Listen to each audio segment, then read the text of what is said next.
Siapa yang nggak tahu koperasi?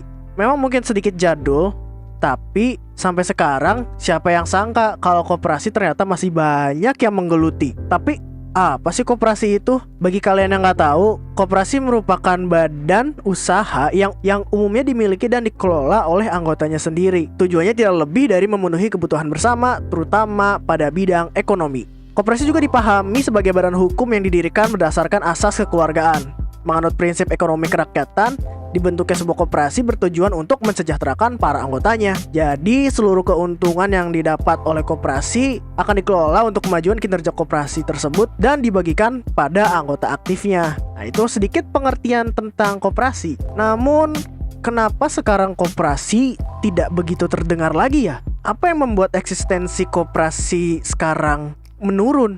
Nah, untuk mengetahui nih kenapa eksistensi koperasi di Indonesia meredup, di sini saya sudah mewawancarai seorang aktivis koperasi yang juga membuat gerakan demokrasi ekonomi untuk Indonesia yang dinamakan dengan Gapatma. Nah, ini kata Mas Sena Lubdika tentang pendapatnya kenapa sih koperasi sekarang makin meredup eksistensinya. Kalau ditarik agak mundur tuh sebenarnya itu mulai dari niat baik ceritanya zaman dulu Orde Baru, di mana koperasi terutama KUD ya itu sangat dibantu banget lah sama pemerintah. Itu kalau mau agak ditarik mundur. Tapi kalau sekarang ini yang mudah kita lihat adalah ya koperasi dianggap jadul, menjadi tidak menarik karena tadi dulu terlalu disupport, sekalinya supportnya hilang ya remuk. Sedemikian sehingga sebenarnya anak muda tuh nggak terlalu hobi. Sekarang yang hype kan anak muda bikin startup, nggak pada minat bikin koperasi.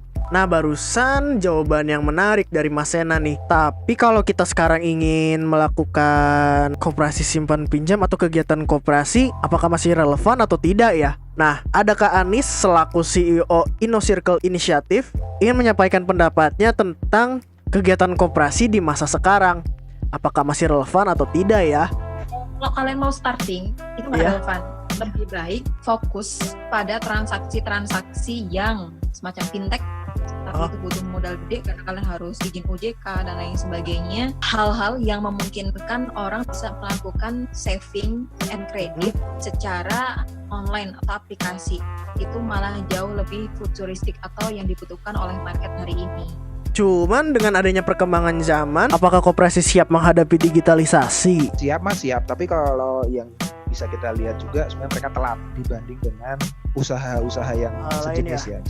Belum siap, karena masalahnya itu ada di mindsetnya mereka. Jadi teleknya itu tuh bukan karena nggak ada modal, nggak ada orang, nggak ada sistem. Cuman masalah di mindsetnya mereka. Jadi mostly kooperatif in Indonesia itu mindsetnya tuh masih close innovation. Gimana?